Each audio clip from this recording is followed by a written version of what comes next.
in the bustling aisles of a crowded supermarket, where the fluorescent lights buzzed like distant thunder, and the checkout lines snaked endlessly, a single dad named Alex stood frozen at the register.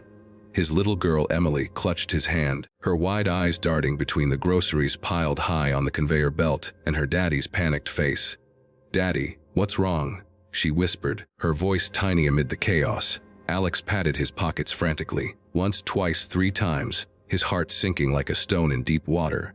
His wallet was gone, forgotten at home in the rush to get Emily her favorite cereal before bedtime.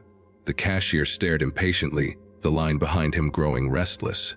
"Sir, that's a 8742, she repeated. Alex's voice cracked as he explained, begging for just a moment to call a friend or run home. But one by one, the people around him turned away. Cold shoulders, muttered excuses, judgmental glances. No one would help. Until a soft voice broke through the tension. "I'll cover it." The store fell silent, every eye turning to the woman who stepped forward, her kindness shattering the indifference like glass. What happened next would change lives forever. Stick around to the end of this heart-wrenching story, folks. It's based on real life inspiration and packed with twists that'll tug at your heartstrings. If you love stories that remind us of the power of compassion, hit that like button right now and subscribe to the channel for more uplifting tales every week. Don't forget to turn on notifications so you never miss one. Alright, let's dive in. Alex Thompson was a man who had once believed in the unbreakable rhythm of life, a steady job, a loving wife, and dreams of a big family. But life, as it often does, had other plans. It started 5 years ago, on a rainy Tuesday evening that felt ordinary until it wasn't. Alex was driving home from his shift at the auto repair shop, grease still staining his hands when his phone rang. It was the hospital. His wife, Sarah, had been in a car accident. A drunk driver had swerved into her lane on the highway. She didn't make it through the night. In that single, shattering moment, Alex's world crumbled. He was left alone with their 2-year-old daughter, Emily, a bundle of curls and endless questions, who suddenly became his everything. The grief was a tidal wave, pulling him under day after day. He quit his job to care for her full time at first, but bills piled up like autumn leaves. Friends offered condolences, but real help, that was scarce. Alex learned quickly that being a single dad meant navigating a minefield of judgments.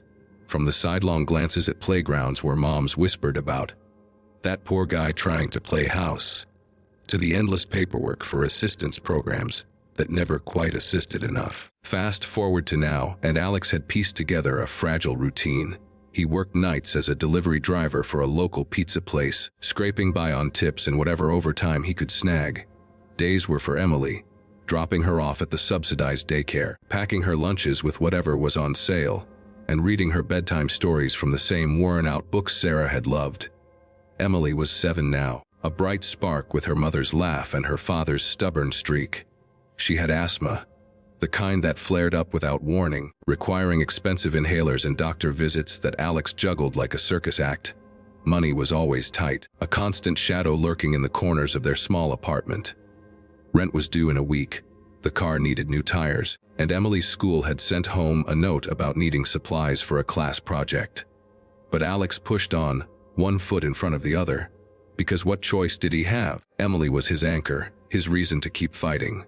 "We're a team, kiddo," he'd tell her every morning, high-fiving her tiny hand before she skipped off to the bus stop. That fateful Saturday morning started like any other. Alex woke to the sound of Emily giggling in the living room, building a fort out of couch cushions and old blankets. "Daddy, look, it's our castle," she exclaimed, her eyes shining. He smiled, ruffling her hair, but inside, worry gnawed at him. The fridge was nearly empty, milk gone, bread stale, and Emily's favorite apple cinnamon cereal down to the last crumbs. Her asthma had acted up the night before, and he'd promised her a treat to make up for the scary nebulizer session. "All right, princess, let's go conquer the grocery store," he said, scooping her up.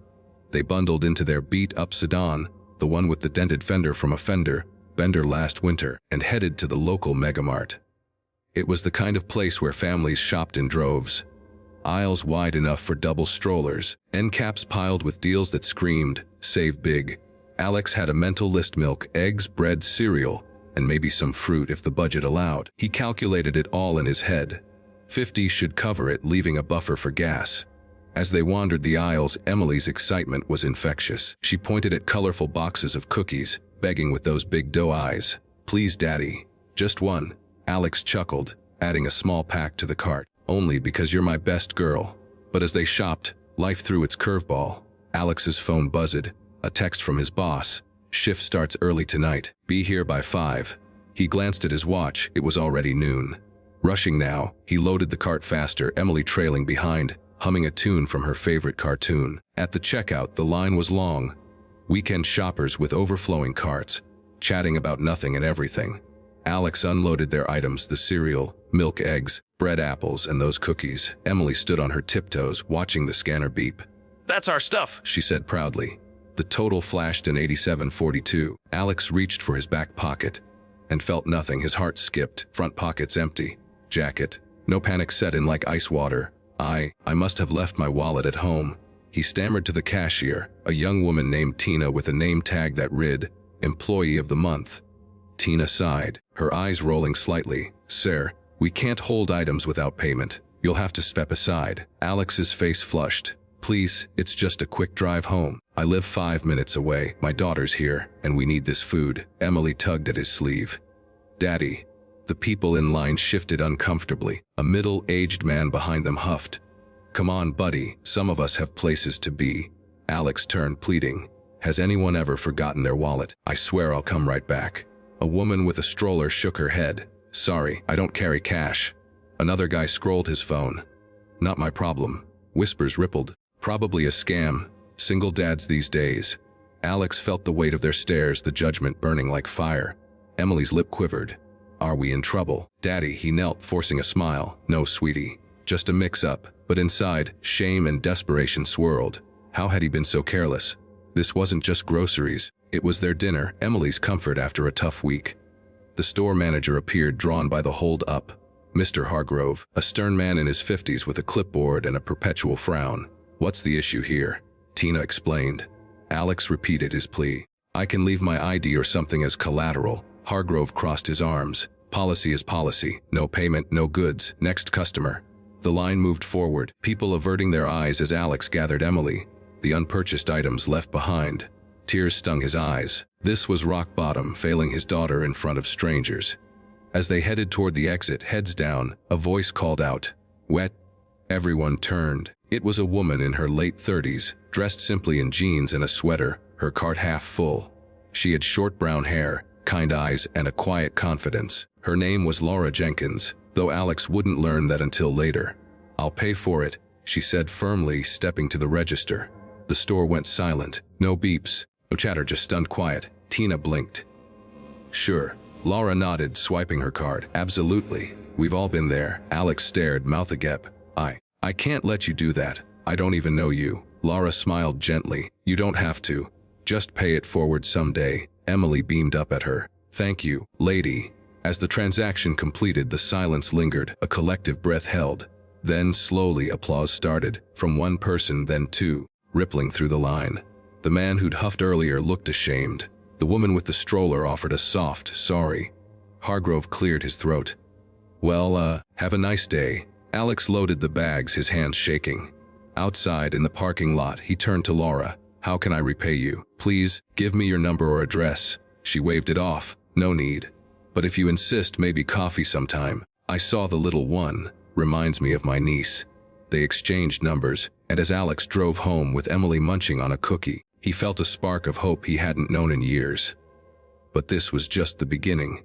That chance encounter at the store wasn't random. It was the start of a chain reaction that would upend Alex's life.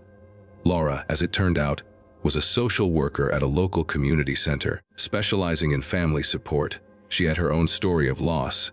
Her husband had passed from cancer 3 years prior, leaving her childless, but with a heart full of empathy. Over coffee the next week, at a small cafe near the park, where Emily played on the swings, they talked. Alex opened up about Sarah, the endless nights of worry, the fear of not being enough for Emily. "I feel like I'm drowning," he admitted, stirring his black coffee. Laura listened, really listened. No judgments, just understanding. "You're not alone, Alex. There are programs, grants, things you might not know about." She helped him apply for better assistance, connected him with a support group for single parents. Emily adored her, calling her Aunt Laura after just a few visits. Challenges didn't vanish overnight, though. Alex's boss cut his hours, citing slow business, forcing him to take on odd jobs, mowing lawns, fixing neighbors' cars in his driveway. Emily's asthma worsened with the changing seasons, leading to a scary ER visit where bills loomed like storm clouds. "How am I going to pay this?" Alex confided in Laura over the phone one night, his voice breaking. She showed up the next day with resources: a low-income clinic, a fundraiser she started online for single parents in need. The community responded. Donations trickled in, not just money but offers of babysitting, meal deliveries. But the real test came when Alex faced his deepest fear: vulnerability. At the support group, he shared his story: the wallet incident, the silence, the kindness. Tears flowed, not just his. "I thought I had to do it all alone," he said. Others nodded, sharing their own battles. It was cathartic, a release of pent-up isolation. As months passed, the plot thickened with unexpected twists. Laura's involvement drew attention. A local news station caught wind of the grocery angel story through social media buzz. Alex was interviewed, Emily shyly waving on camera. "My daddy's a hero," she said. The exposure led to job offers, a better position at a garage with daytime hours, benefits included. Alex enrolled in night classes for mechanics certification, dreaming of opening his own shop someday. Emily thrived, her art projects winning school awards, her laughter filling their home more often. But emotional depths ran deeper still. Alex visited Sarah's grave one crisp autumn day, Laura by his side. "I miss her every day," he whispered. Laura squeezed his hand. "She'd be proud. You're building something beautiful." Romance blossomed slowly, not rushed. A shared picnic, movie nights with Emily sandwiched between them. It wasn't replacing Sarah, it was healing. Yet, not all was smooth. Societal hurdles persisted. At Emily's school conference, a teacher implied Alex needed a woman's touch for parenting.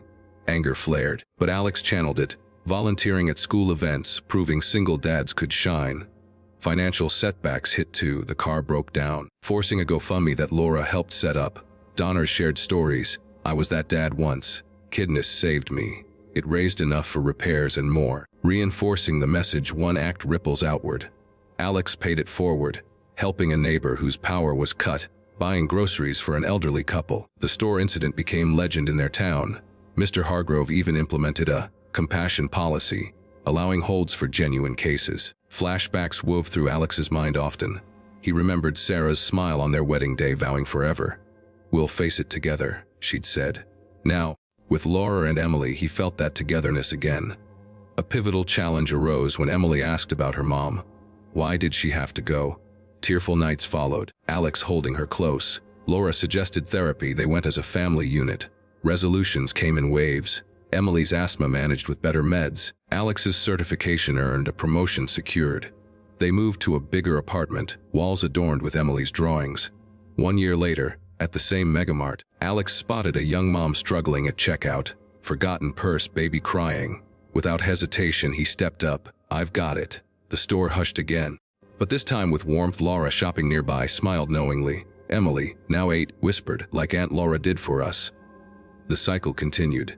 As our story wraps, remember this: in a world quick to judge and slow to help, one act of kindness can silence the noise and spark change. Alex went from forgotten wallet to unforgettable hero, proving resilience and compassion conquer all. If this tale moved you, and I know it did, smash that like button, subscribe for more stories that inspire, and share with someone who needs a reminder that help is out there. What's your act of kindness? Drop it in the comments below. Until next time, keep spreading light.